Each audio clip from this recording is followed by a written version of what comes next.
Hello and welcome to part 3 of those demon reviews. This is Demons of the Ruinstorm, and today we're going to be talking about data entries, specifically all of the main stuff that you can put together on the table. Everything except for the named characters, the special characters, which we will save for a later episode where we also begin to talk about list composition in general. So, without waiting any further, let's just get into the basic nuts and bolts. Before we get started, I really want to thank you for listening to this video. Horus Heresy is a passion project of mine, and I've really been waiting for this demon list to come out for a while. I do enjoy making these videos. Please consider liking and subscribing so that you can get notifications of the next time that I make them, and consider donating to the channel so that I can continue making this content for you. Really appreciate your support in any which way. Let me know what you think and comment in the video below so that you can make some suggestions and help me guide my content towards something that you would really enjoy more of in the future. Thanks so much, and let's get into it. So I've linked below the 2 previous entries in this series. The first one, we talked about the Etheric Dominions. We talked a little bit about the Force Org problems, some other stuff. And then the last video, which just came out a little while ago, well, hopefully it's a little while ago. Let's see when this thing gets released. That's where I talked about armory, special rules, and also the weapons that you can use in this list. Today we are going to try to put it all together and begin to talk about some of those individual units, try to discuss where I see some synergy happening with those Etheric Dominions and war gear, etc., and try to help you understand what I think this list might have to offer us. And though we're going to be talking more specifically about the composition next time and putting it all together, I think we'll begin to see some of the trends, some of the ideas, and basically like how some of these units do in fact provide an opportunity for, despite the fact that there's really not that many entries in the PDF, we definitely are going to have choices to make that can give us enough variety on the board to make it feel like we got choices and options as how we play and everything else. I think it'll be good. So we're going to get the easy stuff out of the way first, and we're going to talk about the Ruinstorm Lesser Demons and the Ruinstorm Demon Swarms. And these are the troop choices available in this PDF. Only 2 options, not much to talk about, not much to cover. One of the biggest complaints that I've seen so far, and one of the things that I would echo most strongly, is the fact that I think there's a real missed opportunity in the decision to remove any of the war gear demon upgrades from the Lesser Demons. These are going to be your nuts and bolts. They are going to be the thing that every army has to take. They'd be the only unit that literally every army has to take. We'll talk about that in a minute. And there's just not much option in here. The only thing you can grant them is immaterial projectiles, which is a ranged upgrade for 1 point. And it comes at the cost of their demon armaments, their melee specials. So let's get into the whole thing now, and let's talk about how it all comes together. So the Ruinstorm Demons are 120 points base for 10 models. They only have the 1 stat line. There are no sergeant equivalents in here. They have movement 7, weapon skill 4, ballistic skill 3, strength tough 4, 1 wound apiece, initiative 4, 2 attacks, leadership 7, and a 5+ native save. Their war gear is demon armaments, and as we talked about last time, that means that they just have a regular attack. At their strength, it has AP 4 on their regular attack, and on a 6 when rolling to wound, they get an additional sort of mini rend, or breach I should say, and the AP of that melee attack goes to AP 3. So they can kill regular Marines, but they will not negate Artificer armor or the like. As far as unit types, they do have the Demon Special Rule, which we would suggest, or which we would expect, I guess. And they also have Line. So this is important. This is your troop choice, and it is one of your few scoring choices. And I mean, very, very few. As far as special rules, they have the Etheric Dominion Special Rule, which is going to be the rule that functions similarly to Legionis Astartes for Marines. It is the rule that gives you access to certain types, concepts, whatever. And they also have Ethereal Invulnerability 5+, so they do get a 5+ invulnerable save. Now, a key point now to note, and so we can talk about it now and get on with it. Etheric Vulnerability is a 5+ save. It grants this invulnerable save only against attacks that do not include the Force subtype. So librarians can chunk right through this and ignore this invulnerable save. Very lore friendly. It won't necessarily apply in a lot of situations, but it's important to remember. Finally, of course, demons have the traitor keywords because they can only be taken by traitor armies. So that's all there is to say about that. So you do pay a little bit of a tax on those first 10 units, and you are rewarded, like many other units in this game, by paying less overall for additional models beyond the starting point. The difference is here you're not getting like a sergeant benefit or whatever. The 120 points for 10 evens out to 12 points per demon for your first 10, but beyond that you can take an additional 10, max squad size of 20, and those are only 10 points apiece. So a bit of a saving. I mean, it's a saving that isn't nothing. 2 points off, it's 20% reduction in cost. It's pretty good. In addition, you can, like I said, you can swap out the immaterial projectiles for take those instead of the daemon armaments. So you're worse at melee, but you are better at shooting. Now, it's important to note that all of these attacks are user-based. Even the immaterial projectiles, they are strength user. It is AP4 as well, just like the regular strikes, but it is assault 2. So you get 2 shots, and it's an 18-inch range. It's not nothing, and definitely better than the 0 shooting you're going to have effectively otherwise. The biggest thing about this, like I said, is that they are now bad for they're just bad for melee. Now, that actually isn't as big of a deal as you might think, considering the fact that this is a unit that it's one of your only line units. So if you were to, for example, plan out your list and you're going to take like maybe 3 or 4 squads of these because you absolutely need the bodies and you're not going to get scoring any other way, it's a decent thought to consider paying for the projectiles on maybe 2 of those squads that you're going to want to, and you know you're going to just sit on an objective. So at the very least, you can shoot at something, and 10 times 2 shots apiece with a decent ballistic skill. Not great. Ballistic skill 3. I mean, it's okay. You're going to hit 50% of the time, and then you're going to wound. Better early game, because as its strength user, that is going to be varied and manipulated, of course, by the demon rule itself, which I suppose we should talk about now. So Daemons as a unit or subtype have some very special rules, very unique in the way that they interact with the board, and depending on what turn in the game you're in. So all Daemon models have their strength and toughness modified by a value determined by the current game turn. It is a +1 to both strength and toughness on turns 1 and 2, a nothing, like no modification on turns 3 and 4, a -1 on 5 and 6, and if there's ever a turn 7, a -2. So you can very clearly see that the first 4 turns of the game are where Daemons are going to do the best. Turns 1 and 2 are really where you want to be getting stuck in, really contesting the board, because that additional +1 toughness, for example, on any of these lesser demons, that's a huge modification. Turns 3 and 4 are still really strong, of course. 5 and 6 really starts hurting because given this unit's pretty bad armor save of a 5+, you are getting absolutely destroyed by bolter fire or anything on turns 5 and on. You're down to toughness 3, you have no armor save whatsoever. You're still a 10 or 12 point adjusted model, and so it's very important for you to do things well early on.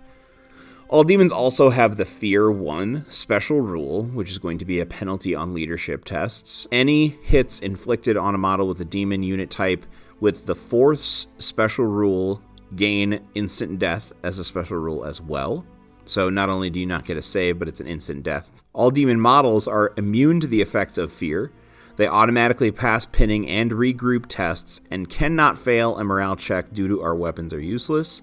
In addition, though, when a demon unit falls back or fails a morale check, it doesn't fall back, but instead you roll a d3 and you take that many automatic wounds with no saves of any kinds allowed.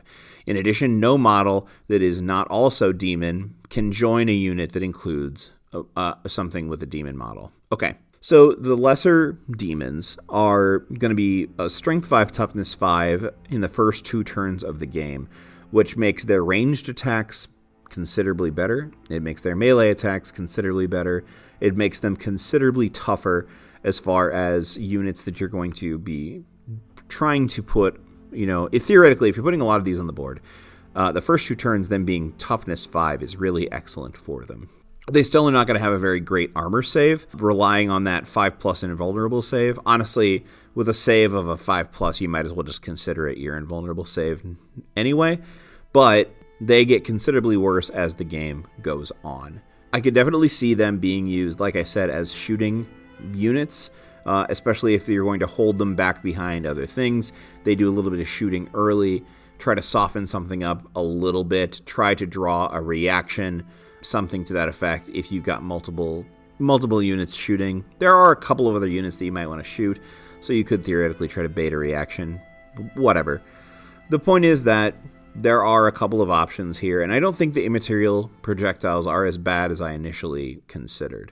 The biggest thing is you missed out on that 6s to wound causing the mini breach, but the other thing is that, and it's important to remember, is that outside of reactions, when you shoot at something, the thing does not have a chance to kill you back. So it's a bit of a mixed bag. Now, there are almost any of the Etheric Dominions are going to have some pretty nice synergy with this. A +1 to hit on mass attacks like this, if you are happening to get them into combat with an independent character, or let's say other demons, makes Ravenous Dissolution pretty good. Encroaching Ruin, a large squad of these things that can move through cover, and when they fail their leadership test, and they're going to fail their leadership test, only losing 1 model and staying stuck in someplace is fantastic. Heedless Slaughter, the ability to get that faster to charge, especially when you combine it with something like Kabanda, gaining a whole bunch of extra attacks is pretty awesome as well. There's lots of different things we could say. Putrid Corruption makes them stick a lot better. Formless Distortion, if nothing else, adds a lot of attacks, provided that you don't give away their melee weapons. It makes that even better. The only one here that is, in my opinion, a real absolute stinker is the Malevolent Artifice, just because you're not likely to be seeing a lot of Strength 3 attacks coming at you, so you're not necessarily going to get that reroll of an armor save, and a base armor save of a 5+. As said, many things are going to negate that as well. So Malevolent Artifice, your lesser demons aren't going to see much benefit from it at all. Now, your other option is the Ruinstorm Demon Swarm, and they are 80 points for 5 swarms, and you can add 5 additional swarms for 15 points apiece. The first 5 end up being 16 points apiece, so you're getting a slight discount when you're bulking them up a little bit. I'm not sure that you necessarily are going to want to do that. Let's talk about why. So their movement 8, which is faster than the standard demon. Their weapon skill 3, so they are worse on average hitting than anything else in this list. Their ballistic skill is also 3, which doesn't matter because they have no ranged attacks. Strength and toughness 3, but 4 wounds. Their initiative 3, 2 attacks apiece base, leadership 6, and a 6+ armor save. They also have line and skirmish, so they can get an additional bonus from cover saves, and they can also spread out quite a bit. A large squad of these swarms can have a huge footprint, huge bubble of area of denial. They have no war gear, so they have absolutely no benefits at all to their melee whatsoever. As far as special rules, they have the Etheric Dominion. They have an invulnerable save of 6+. They have the Swarm special rule, the Support Squad special rule, and Trader, of course. So the Swarm special rule is relevant here. If any model with the Swarm special rule suffers an unsaved wound from a blast of any size or template of any type weapon, it doubles the number of wounds. So for every normal unsaved wound, you take 2 wounds instead. Support Squad means that these cannot be the main troop choices that you choose, but you can, in fact, use them as your 3rd and 4th, your non-compulsory troop choices. Or I suppose number 2 if you're, putting these into an ZM detachment or something where you only have to take 1 troop choice. The biggest benefit of these is 1, that they are scoring, and 2, because of the way that the morale system works for demons and the number of wounds that these individual models have, 4 wounds. This means that these things can stick around for quite a long time in the right situation. So the first 2 turns of the game, they're only going to be strength and toughness for They're weapon skill 3 with 2 attacks. They're not going to kill, like, hardly anything in this game, but they are pretty thick, and they can stick around for quite a long time. Now, the thing that stands out to me in particular, there's 2 Etheric Dominions that I really like these guys for. The first one is the obvious one, because I think Nurglings are going to be an awesome way to represent these swarms on the table, and that would be Putrid Corruption. Now, Putrid Corruption allows them to have a 5+ damage mitigation roll after their save, so it really is going to help you keep these stands, these little swarms alive, which is really nice. The 5+ Feel No Pain is better, in fact, than the invulnerable save or the regular armor save that these can have, so that's nice. But I think for me, honestly, the real winner here is Encroaching Ruin. So these 8 move little swarms can move through cover, and when they fail their leadership tests, which they're gonna do because they're not gonna kill anything in close combat and they're gonna get shot and their saves are terrible, instead of losing D3 wounds, you just take 1 wound off of one of the swarms that you have here. So a maxed out squad of swarms here, 10 swarms, is effectively 40 wounds that has to be killed individually and specifically, and it's not going to run away. It's got better cover saves, they can spread out, and they can basically very effectively screen a large portion of your board. So I think that's a really cool use for them. I think that's a really fun way to play them and use them. Are they better than just running Lesser Demons? They're kind of expensive, but honestly, unless you're built and set up for it specifically, the Lesser Demons are going to need quite a bit of support to do any real offensive anything anyhow. So the idea of putting a little bit more points in and bulking out a couple of swarm squads is not necessarily a bad one. I don't hate it. Now we're going to go all nonsensical-like and skip from troops to fast attack. Likewise, there are only 2 fast attack choices for the Demons of the Ruinstorm. The first are the Daemon Cavalry, and the second are the Harriers. So the Cavalry are going to be, likely I would suggest using like Cornhounds or something similar. They are going to be fast-moving, multi-wound models. And then the Harriers, anything with wings. So there's like some Warcry models that came out that I was thinking about using for Harriers if I were to use those as well. Okay, so the Cavalry, let's talk about them first. They are 150 points base. They are movement 12, weapon skill 4, ballistic skill 3, strength and toughness 4 base, 2 wounds apiece, initiative 4, 2 attacks, a 6+ leadership, and importantly here, a 4+ armor save, which is getting to some of the better armor saves that we've got so far in this list. They come with 5. You can take up to 5 more for 20 points apiece, which isn't cheap. They come with the Daemon armaments. They are unit type demon. They have the special rules Etheric Dominion like everything else. They get a 5+ invulnerable save from their ethereal invulnerability, and they have the Traitor special rule. Now, interestingly enough, you can also give the Cavalry, you can swap out something here. You can give them immaterial projectiles for 2 points a model. And so now you can have Cavalry that has a shooting attack. Now, at 12 points move base, this means that they can scoot around the board pretty quickly. They do not have line. They do not have a lot of impressive power. They do not have a weapon skill 5, so they're not going to be that effective against, other than like tar pitting certain things. They're not even particularly tough with base toughness 4 and only 2 wounds. They've got a nicer armor save than a lot of other things in this list do, so that's good. But other than that, not necessarily a lot, not necessarily a ton to scream about here. Now, I don't think this is a really great option, and I wouldn't necessarily take it for sure. They could similarly benefit from the Encroaching Ruin not breaking as much if you are going to use this as very quick screeners, something to jump in and tag a unit, hold something in place. But other than that, the low weapon skill, the low model count in the unit, the low number of attacks, I'm not sold. I don't care for this unit much at all. Immaterial projectiles seems to be the thing that you would want to do with this unit, and get those 2 shots apiece.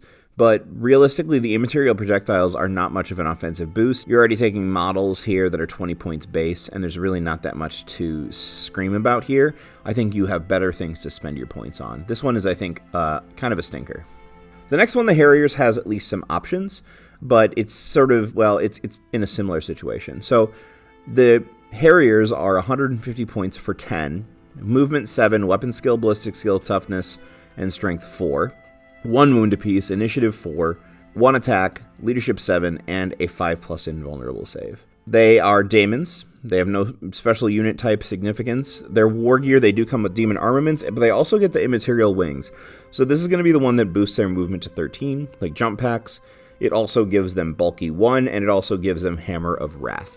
They can take immaterial projectiles for 1 point per model, which is a little bit more tempting here, just because it ends up being a little bit cheaper. It's 150 points for 10 of them base.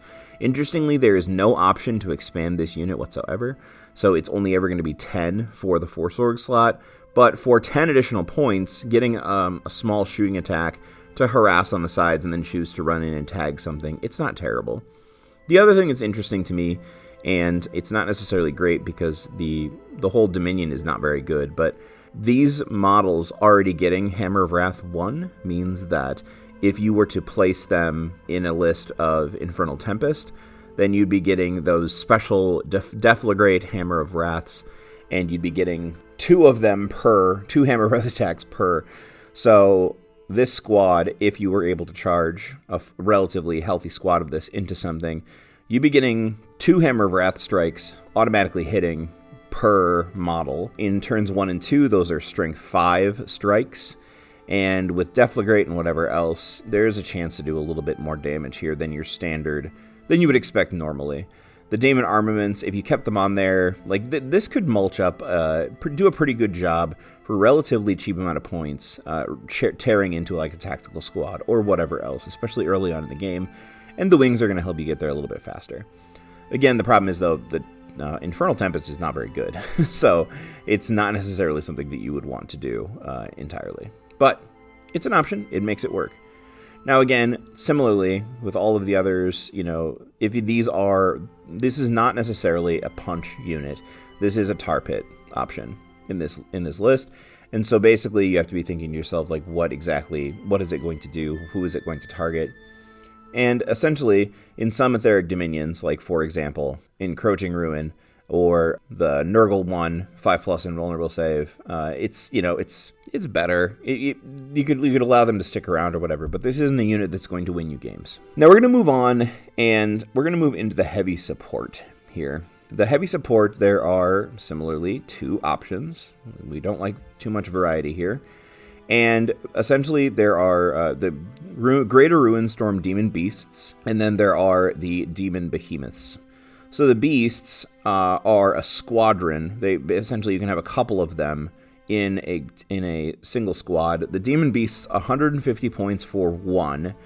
They have movement 8, weapon skill 4, ballistic skill 3, base strength and toughness 5 wounds apiece, 3 initiative, 4 attacks, leadership 6, and a 4+ save. So that's pretty good. You can also add 2 additional greater beasts at 125 points apiece. So this can be a pretty thick little squad for your 1 heavy support choice. As far as rules, they have Daemon, and they are also monstrous. So there's added benefits to that. They have the Infernal Armaments War Gear. They have Etheric Dominion X, so they can take anything, of course. A 5+ invulnerable save. They are traitor tagged, but interestingly enough, they also have Hammer of Wrath 3. So with the strength variation and base strength of 5, that means that a charge in the first 2 turns means these 3 Hammer of Wrath attacks per model are going to come in at strength 6. It's not nothing, and it's important to note as also that those are automatic hits, considering that the weapon skill on this thing is only 4. Automatic hits are pretty good. Now, these have the Infernal Armaments as opposed to the regular Daemon Armaments, and so they are quite a bit better in a lot of different ways. Infernal Armaments are Strength User, AP 3 base, Brutal 3, and then Immaterial Blades, AP 2. So on a 6, they can go down to an AP 2, meaning that you can, in fact, chunk down, you have a chance to chunk down AP 2 models, Artificer Armor, Terminators, the like, okay? I actually dig this quite a bit because of that Brutal 2 and because of that AP 3. This becomes, to me, clearly a unit that you're going to want to think about. If you take this, you can throw a couple of these together, maybe even just 2, and chuck them at large squads of tactical marines or large squads of weapons skill 4 chaff. The Hammer of Wrath is going to add a little bit of extra offense, 4 attacks apiece, and then extra on the charge means that you are going to be putting quite a few swings into your opponent, and AP 3 means that they're going to probably be taking quite a bit of casualties if you're facing against Marines. Movement 8 means that you are going to need to be careful about how you position them. They're probably going to not get to combat on the first turn.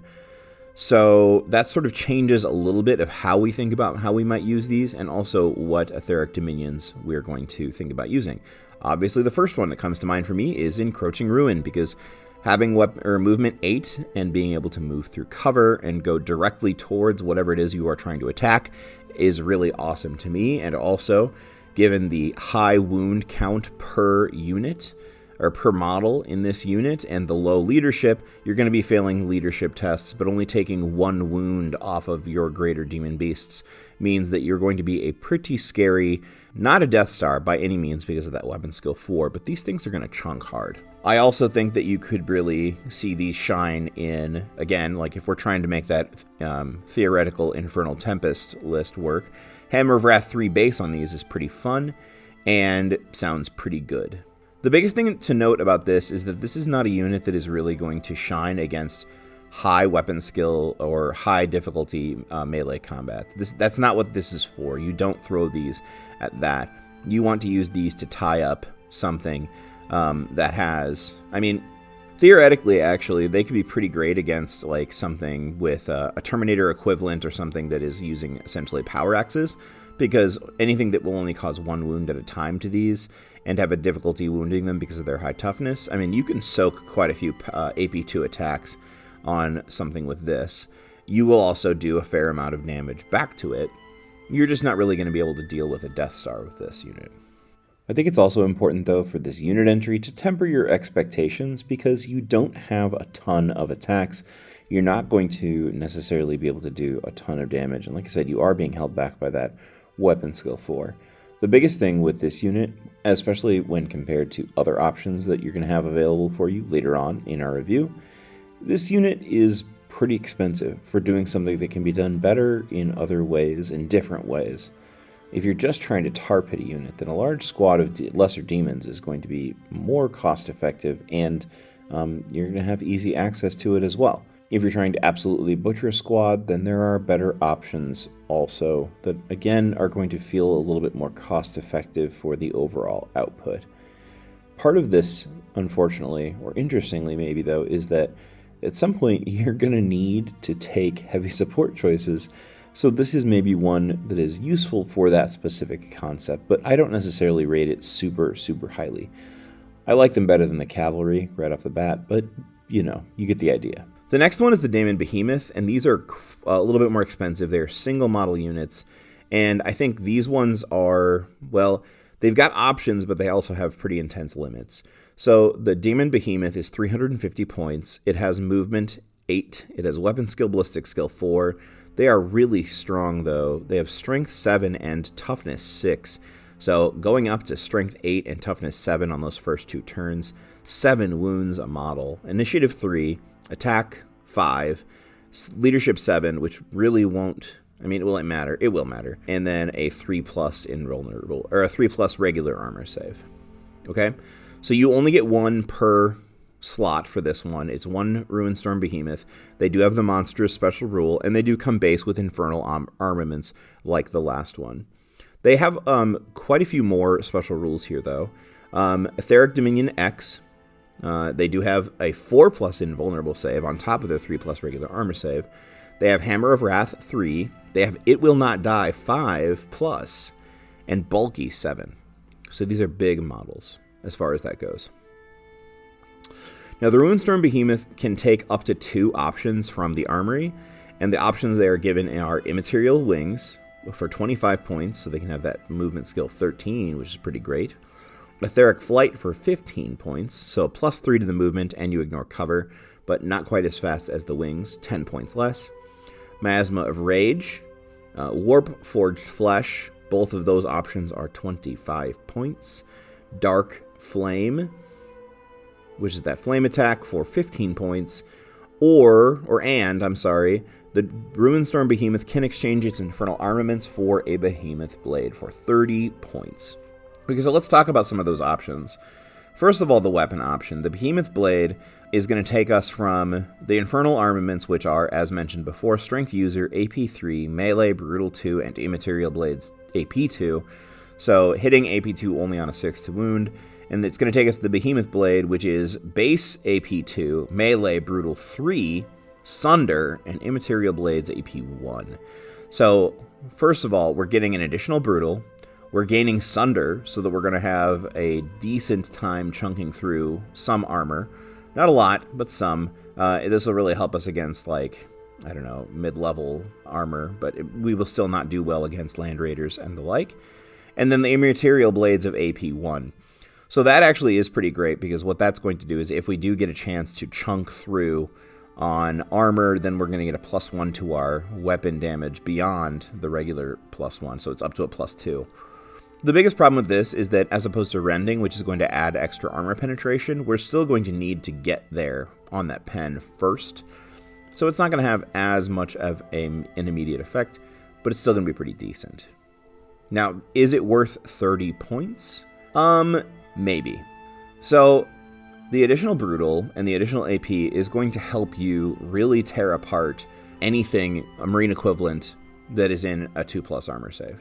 That Brutal 2 with the Strength, Brutal 3, at AP 2, on the first 2 turns you're hitting Strength 8, so you're hitting the equivalent or the requirement for instant kill, doubling out any Marine. So Brutal 3 and instant kill is going to be a pretty effective way to remove some of those concepts and things. The biggest thing, of course, is you're going to want to make sure that it can be able to get there, and so the points really start to add up. So, in my opinion, I don't think you take this without adding a movement option, and so I think you have to look at Etheric Flight or Immaterial Wings. So, you are looking at either a 15 or 25 point upgrade, then you're looking at the Behemoth Blade for 30 points, so you're looking at 55 points on top of the Demon Behemoth's 350 points to start. You're looking at 405 points just there. You might consider adding Warp Forged Flesh to get yourself up to a 2+ armor save so that you are a little bit more survivable. As we talked about before and in the last video, the difference between AP 3 weaponry and AP 2 weaponry is just as dramatic as the difference between AP 4 weaponry down to AP 3. It's a lot less likely to happen, and having that protection of that 2+ save is really fantastic. Basically, if you're going to take Malevolent Artifice, the one that allows you to allow you to reroll armor saves against you when the strength of the attack is lower than your unmodified toughness, this one is sort of a no-brainer. You're going to take Warforged Flesh. Basically, though, we're looking at a single model that is worth 430 points, and the big downside here is that it's only weapon skill 4. Now, it does have 5 attacks, and it does, have Hammer of Wrath 3. It has Imperium Avatar. Oh, I don't think I mentioned that before. It does have Imperium Avatar, so it is slightly less vulnerable. Well, it can be instant killed, but it has that same sort of vulnerability that Dreadnoughts have, so it's going to take D3 wounds. So it's a fairly sturdy sort of thing, but for that many points, you are going to need this thing to do some serious work, and it might not necessarily be able to do that. There might be better, there are going to be better options for you to make those thick monster things happen in this list. So basically what you're looking at with this slot in your force organization chart is that you've got 2 options that are both kind of appealing, but they will have some problems. The biggest problem that they share is that they're both weapon skill 4, which means they're going to be greatly, greatly, greatly limited on how effective they are in close combat. So likely neither one of these is going to be taking out, elite units in a new case or form. So what are they here for? Well, the beast for 275 points gives you 2 bases with 5 wounds apiece, and they have a fairly effective strike against AP3 or better things. They've got 4 attacks apiece, and they can cause a little bit of damage. They're kind of like, well, we're going to talk about them in a second, but the Demon Brutes, they're kind of like the Demon Brutes. They're tougher, but they're less offensively minded. They can do some work. They can hold on to some stuff. This is what you're going to throw into a place where you're trying to fill a gap, or you're trying to bully a squad that, it maybe a big screen, okay? Now, interestingly enough, the Ruinstorm Behemoth, because they can take wings, this is a squad that can hop over terrain, can hop over screens, and try to get at and harass something that is sort of like in the mid-board, or something that is going to be problematic for your other units to deal with. Anything that has to run, basically. So, for example, land speeders. For example, small squads of Terminators. For example, even like, a heavy support squad. You can charge here with 7 wounds. You're probably going to survive the charge, and then you're going to be too thick to really be dealt with in close combat. That sort of thing. Both of these have options. Their costs are not ridiculously prohibitive. They definitely have options, but they're not like the most shiny, glowing things you can put on the board. Still, though, it's a great way to put a unit that is pretty decent onto the board and give yourself some variety in what you're including, because, again, you don't have a lot of choices, so all the variety you can find is good, just for the way your list looks, for the way your army presents on the table, and just so your friend doesn't just think you're just picking like 2 things and then spamming as many of them as possible. Again, the heavy support slot, it's fine.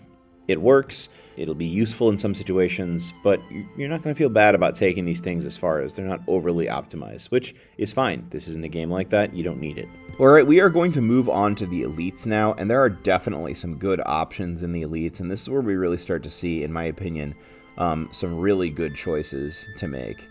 There are, once again, only 2 elite choices for this list, and those are the Ruinstorm Daemon Brutes, which is also the only official model we have for this specific list, other than the named characters. And then we have the Daemon Beasts. So we'll start with the Brutes, which are much improved over their former bound versions. They basically took everything that I didn't care about with the bound demons list, which I should link that below here as well, and they just made it better. So for 135 points, you get 3 of these Daemon Brutes, so they're already, they're not that expensive. They have movement 8, weapon skill 5, ballistic skill 3, which is irrelevant because they have no ranged attack, strength 5, toughness 5, 3 wounds, initiative 5, 3 attacks, leadership 7, and a 4+ save. They have infernal armaments, which is that brutal 2, AP3 with a chance to hit on an AP2 when you wound on a 6. They have the Daemon type.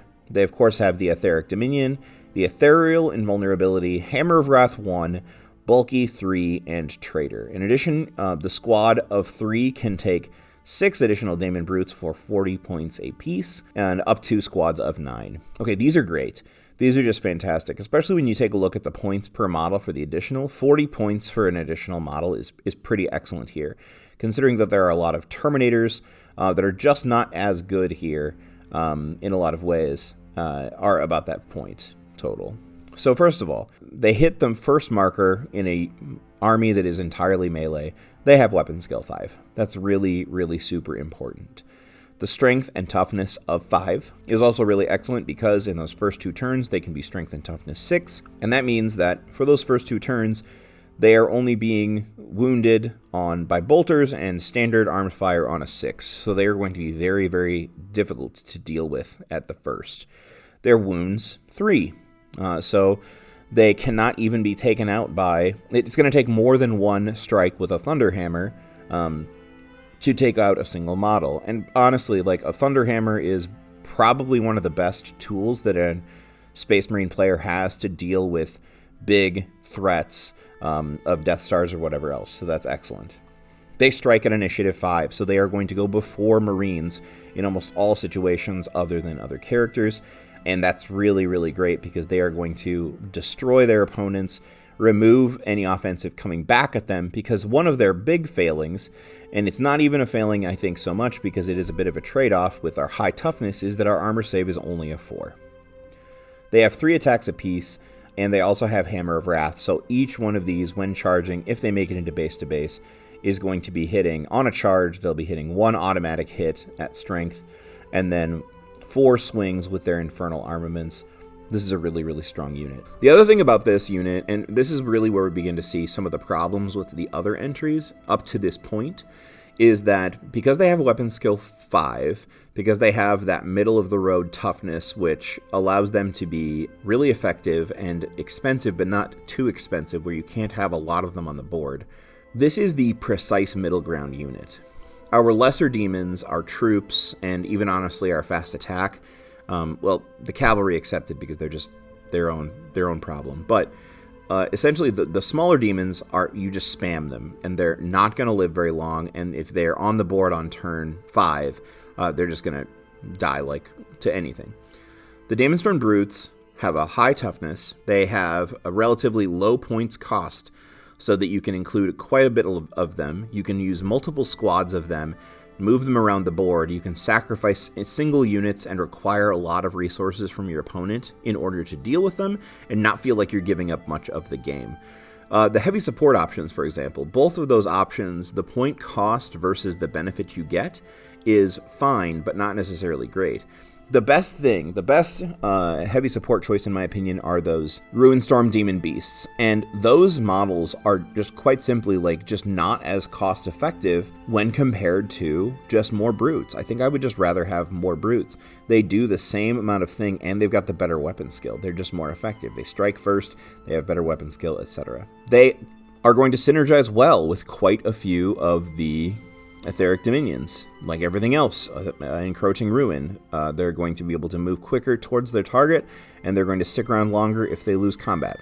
They're really excellent for heedless slaughter because, being able to charge better, and they're going to synergize really well with the extra attacks from Kabanda, which, by the way, we'll get to it later, but Heedless Slaughter, if you're taking Heedless Slaughter, you're probably going to want to take Kabanda because he's just too good not to.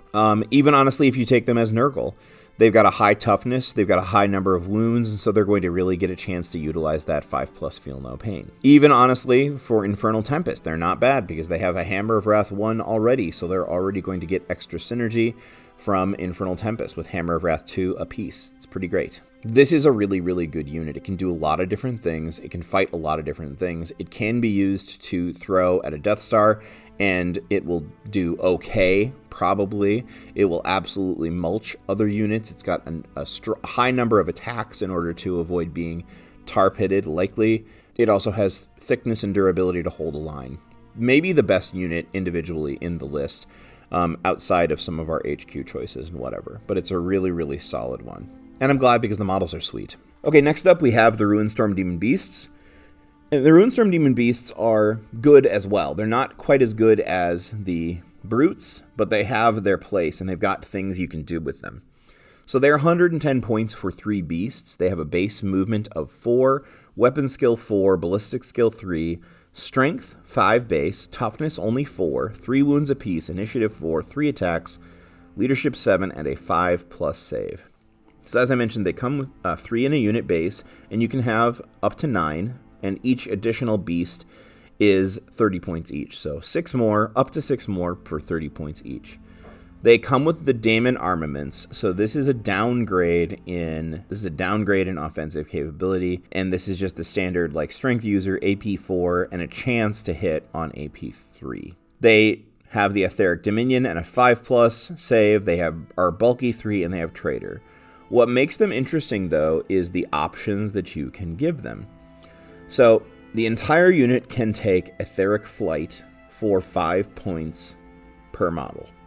This means that you can have movement 13, and essentially they are ignoring terrain, phasing through walls or whatever, and now these guys can really move. They can really get to different places, pass through terrain and other units, screens, in order to charge at and get to juicy stuff. Only 5 points a model is really not that bad at all for this kind of upgrade, and especially if you're going to take just a small squad of 4 or 5, it's really, really doable and affordable, especially for a unit. Again, like I said, on the first 2 turns, it's going to be toughness 5. Then, the other thing is that any model in the unit can exchange its armaments for one of the following. And it's only one option. It's Immaterial Flame for 5 points a model. So essentially, you get a flamer for 5 points. Now, most importantly here is that you do not have to do it for the whole unit. So you can take a squad of like 3, add a couple more, pay 10 points to give 2 of them flamers, and now you have a little bit of ranged shooting that you can use to toss on a screen if you want to shoot it and chew it up a little bit beforehand, prevent yourself from being tar pitted by guard equivalent and the like. You can move through screens and move around to sort of hit and begin to harass other units on the side. It becomes a very obnoxious unit. And like I said, really not all that expensive. At 110 points base, even if you just picked 3 of them and gave them etheric flight, you are looking at 125 points for 9 wounds that can move through terrain, charge, annoy, harass, and stymie one of your opponent's shooting units, take on a position, in particular like some other line unit that is just trying to score on an objective. This can be an excellent harasser for those sorts of things. This is a really fun unit, and there's a lot of tactical options here. Also, again, why is it so cool? It's because it actually can take the war gear, which, so many others just can't. Now, we're going to move on to this is the big one, and we're going to start with the HQs now and get going into that. I saved this for last because I have a theory about how many of these lists are going to work, and I feel like this is the way that I've been seeing people think about it and consider it all. I think the Ruinstorm list is going to be a list in which you bring several hard-hitting big monsters, as many as you can, essentially, and use like half of your points on those. And then the rest you fill with chaff that is going to help clear the board and protect those big beasts. And the reason I say this is because of the synergy of a couple of different things. A lot of our big units in this list have a high toughness, which starts off even stronger. They have access to very effective melee weapons, which are going to cut through the opposition. And you can have really powerful movement shenanigans to really get there. So let's talk about probably the most important one first. I could have given the suspense and gone the opposite direction, but why not? Let's just go to it. The Ruinstorm Daemon Sovereign is 350 points. It is movement 8, weapon skill 6, ballistic skill 5, strength 7, toughness 6, 7 wounds, initiative 6, 5 attacks, leadership 9, and a 3+ save. It comes with sovereign armaments. It is a character. It is monstrous. It has Etheric Dominion special rule and a 4+ invulnerability save from Ethereal Invulnerability. It has the Imperial Avatar protecting it from instant death. It has a 5+, it will not die, and bulky 7. And like everything else, it's traitor. Now, in addition to that, the Sovereign can take 3 upgrades from the list of options, and this one is not limited on anything it can take. I didn't really mention it before, but the heavy support Behemoth has a limit on which ones it can take. There's a couple that it couldn't. This one can take 3, and it is not limited. In addition to that, the Sovereign can exchange its Sovereign armaments for a Sovereign Greatblade for 10 points. So let's take a look at the Sovereign armaments and also talk about why you should consider that the Sovereign is not 350 points. It is actually 360 points, and you're just going to take the Sovereign Greatblade, okay? So the Sovereign armaments are User, Strength, AP 2, Melee, Brutal 2, Murderous Strike 5+, and Immaterial Blades AP 1. So Brutal 2 is great. AP 2 means everything is taking invulnerable saves against you, and a Murderous Strike is really scary effective as well, okay?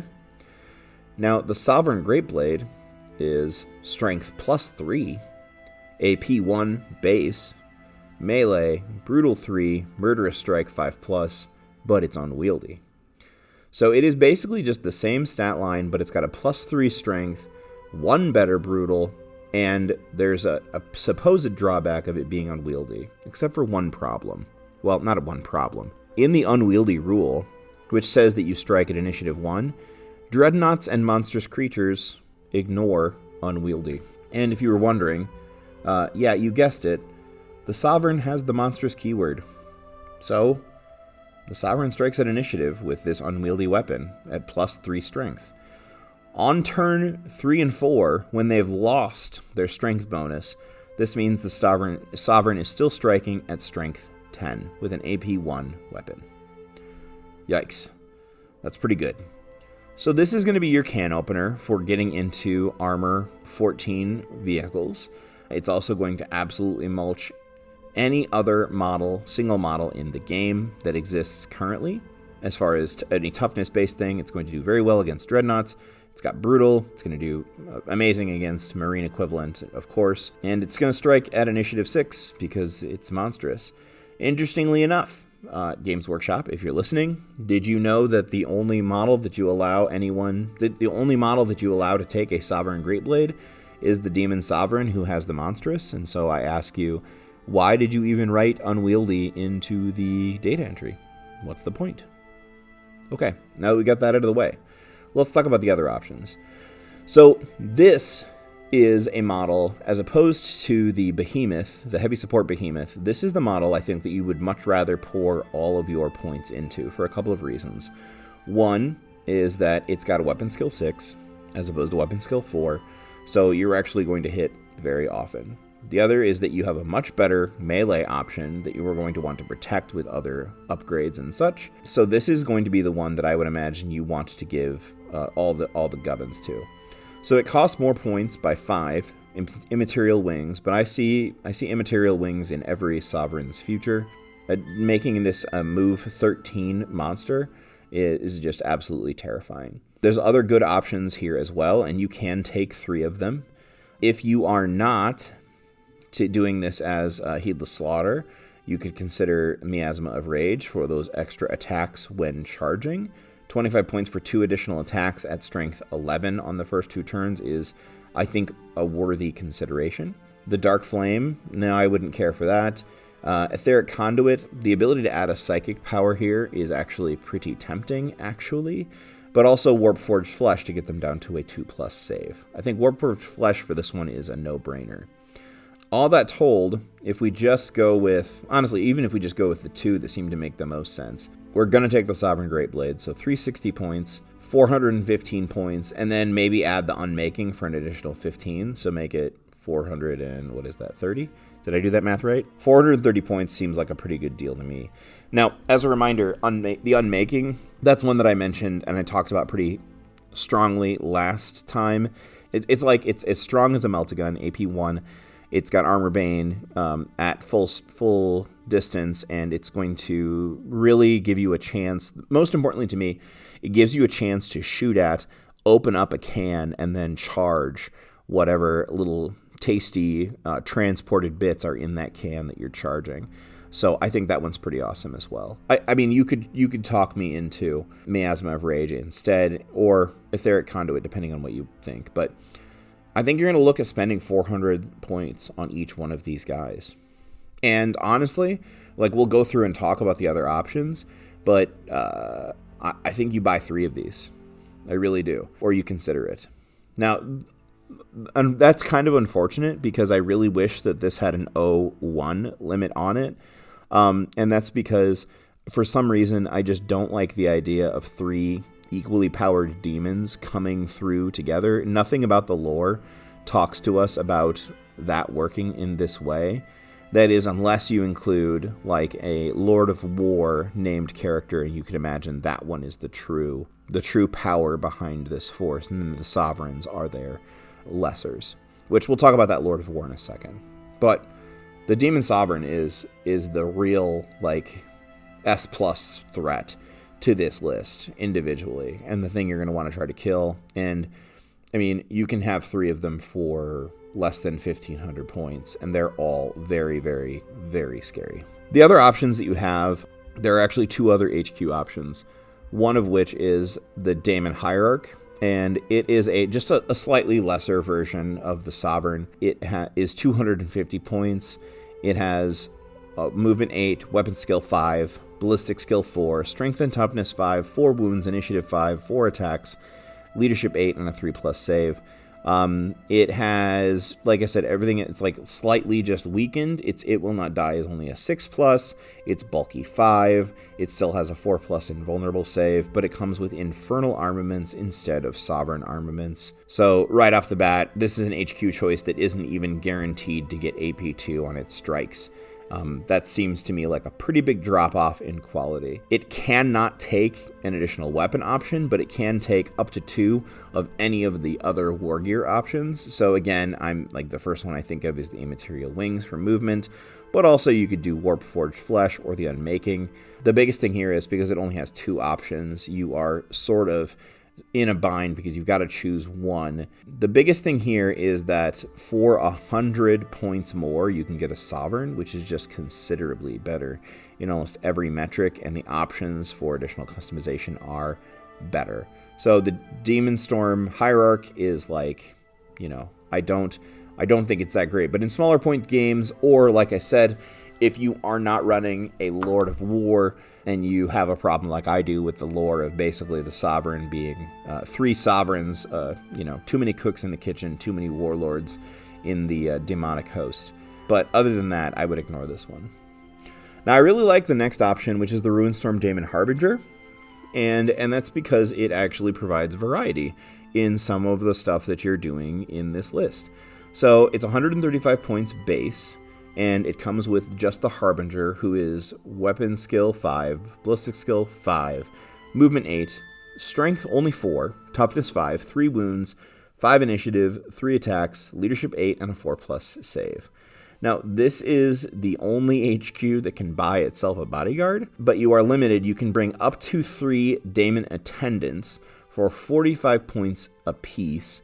And those Daemon attendants have, I believe, just the same stat line as the brutes. The one thing is that they are 5 points more a model, but these brutes get the Chosen Warrior's special rule, which prevents your Harbinger from being killed in a challenge, which is good because he's got some utility that you're hoping to probably use with him. Okay, so the Harbinger is a demon character, and the attendants are demons. The special rules, of course, Dominion, 5+ invulnerable save for all of them. They're all traitor. The Harbinger gets the Herald of Unreality special rule. The demon attendants get Hammer of Wrath 1. The demon attendants are bulky 3, and like I said before, Chosen Warriors on the attendants. You can take 3 Daemon attendants for 45 points as stated, and then the Harbinger can have one of the following options. You can take the Etheric Conduit to make them a Psyker for 25 points. You can take Miasma of Rage to get them more attacks in the charge for 25 points. Or you can give them Warp Forged Flesh for 25 points.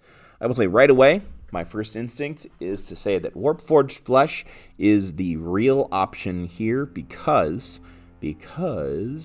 we are really hoping to keep this thing alive in order to use its Herald of Unreality special rule. So if you don't remember, and we talked about it last time, Herald of Unreality is the special rule that allows the only reserves manipulation in the demon list. Herald of Unreality takes a model, or basically when you start the game, if you've got Herald of Unreality, you can have 2 units, don't put them on the board, and instead they're just basically in the warp further.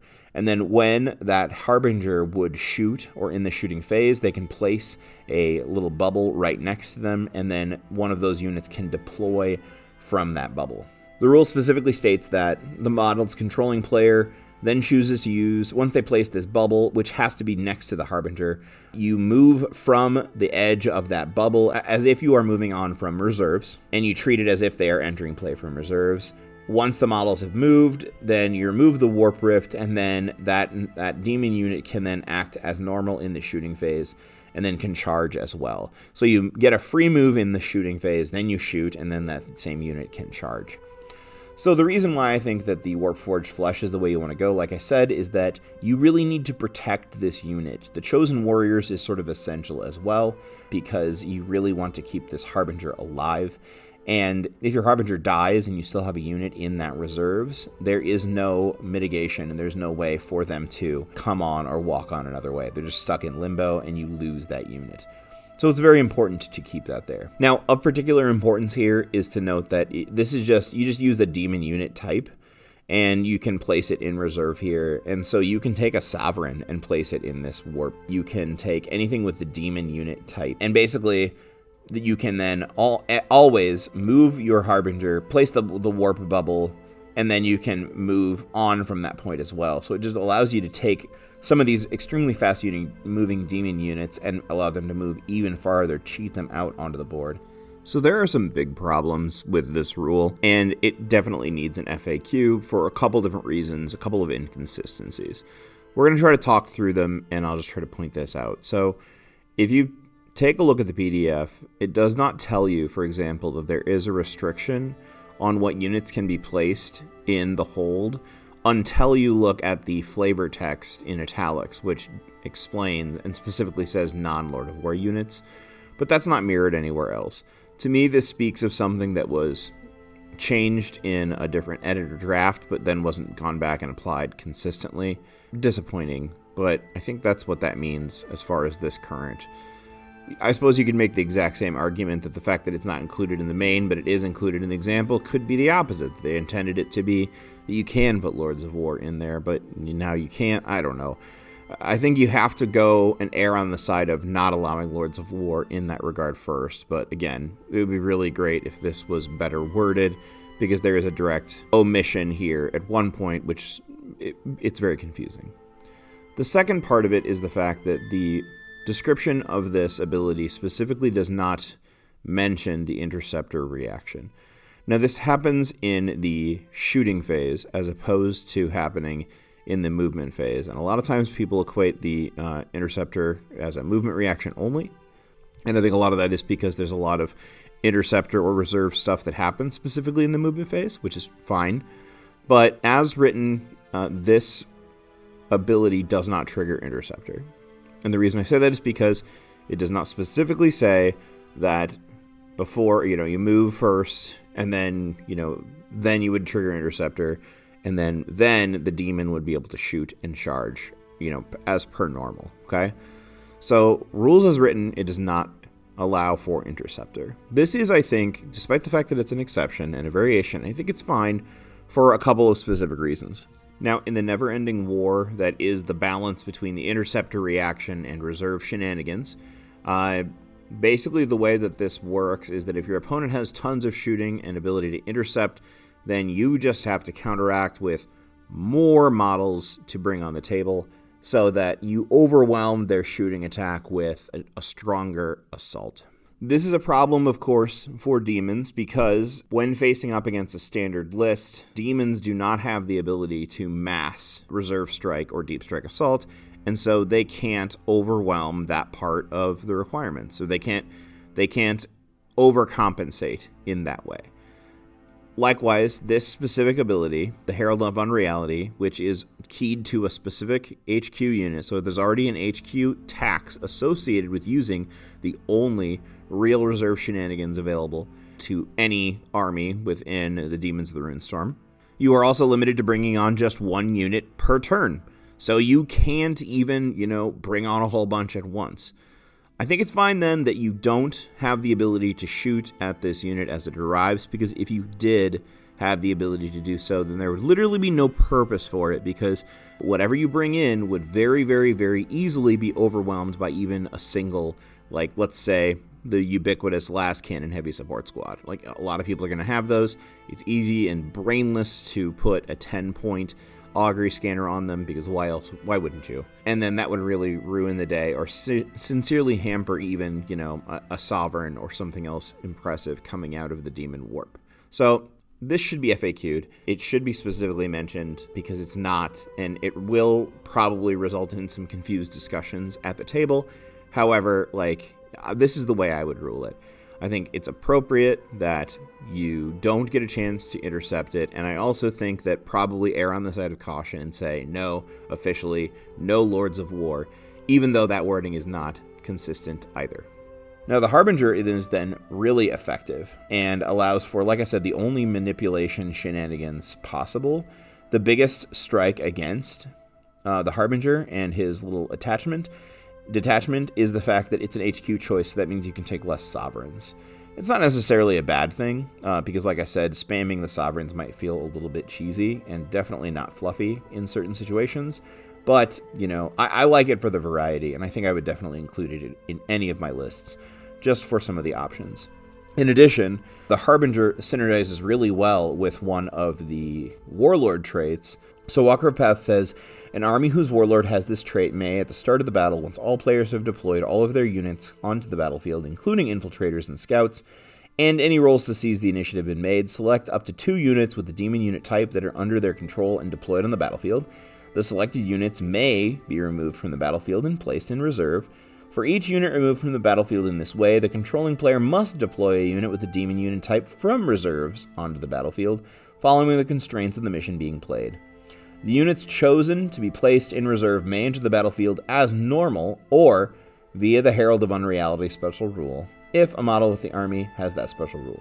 In addition, an army whose Warlord trait has this may make an additional reaction in the shooting phase. Okay, that part's less exciting, but the important thing here is that you can use Walker of Paths to respond to your opponent and choose what hops out of that little bubble, and so have a little bit of chicanery in your organization. It's really fun, and like I said, it's the only such option that you have in otherwise a very straightforward run towards the enemy sort of army. The last unit entry that we have that is not a named character is going to be the Ruinstorm Archdemon, and it's 500 points.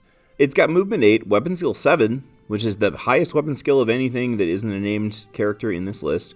Ballistic skill 5, strength and toughness 8, 8 wounds, initiative 6, 6 attacks, leadership 9, and a base 3+ armor save. It is a gargantuan demon, and it comes base with a Behemoth blade, and that is the only weapon option that it can be given. So it has Eternal Warrior, so it doesn't even take D3 from instant kill situations. It only takes a single wound. Invulnerable save of a 4+ because of ethereal invulnerability. Hammer of Wrath D3. It will not die 5+. An incredible bulky 9. And Traitor. So it can take up to 3 of the powers that you standard could get, with everything else. Etheric Conduit here is 40 points to make this thing a Psyker. 30 points for wings. Other highlights, the Unmaking is still 15 points. Warpforged Flesh is still 25 points.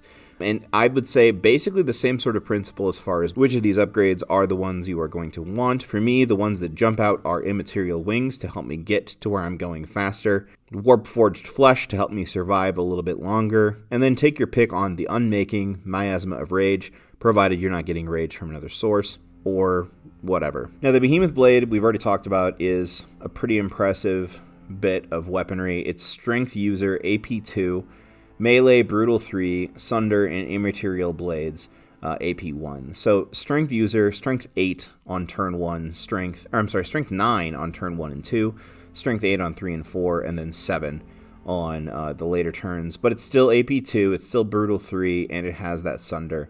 So it's going to do well against a lot of targets. Interestingly enough, like I said, this is the highest weapon skill non-named character that you can get. So this will be doing well against even weapon skill 6 targets, which is pretty impressive. This one at 500 points, essentially you're buying a little bit of higher toughness. You're buying more wounds for an additional 150 points. Higher weapon skill, higher strength, toughness, higher wounds. Worse weapon option than the Sovereign has, but still a very strong, very, very impressive unit to put on the board. It will get very expensive. It will end up being about 600 points or so once you kit it out the way you're going to want to kit it out. But, as far as Lords of War go, that's about what you would expect. When you compare it to the other special characters, the other Unbound special characters, it's approximately the same cost. Maybe a little bit worse than some, better than others. But it's a pretty strong unit option, and definitely something I would consider taking. So, I guess one last look back here. Good news is that there's definitely a lot of options within this list, despite the fact that there are realistically only 2 choices per force organization slot, whether that's elites, fast attack, heavy support, or troops. 3 in the HQ, but realistically there's one that seems like a runaway leader. And then, of course, I guess variety in the Lord of War choice, because you do have the generic Lord of War demon, and then, of course, you can take the special characters, which we'll have to talk about next time. Definitely some concerns for me in that the list leans pretty heavily towards the big demons, and in particular the sovereigns, which are just really, really, really excellent and potentially pretty unfun to play against. You can take 3 sovereigns. My initial gut reaction after the little bit of play that I've seen with them is you probably shouldn't. But that's neither here nor there for now. So what do you think about these lists? What do you think I've missed? What are some things that you think we should talk about moving forward? And how would you like to see your list build? Do you have any experience that you'd like to add in the comments below? I'd love to hear it. We're going to get another one of these soon, and I'm hoping to actually try to put the whole thing together, talk about some sample lists using the Etheric Dominion, some things that I think will work, some things that I think will be fun, and, talk about putting the whole package together. If you've gotten this far, please consider liking and subscribing. I really appreciate that. It's really helpful to the channel. Drop a tip in the tip bucket so that we continue to make good content for you, and hope to talk to you very soon. Thanks so much.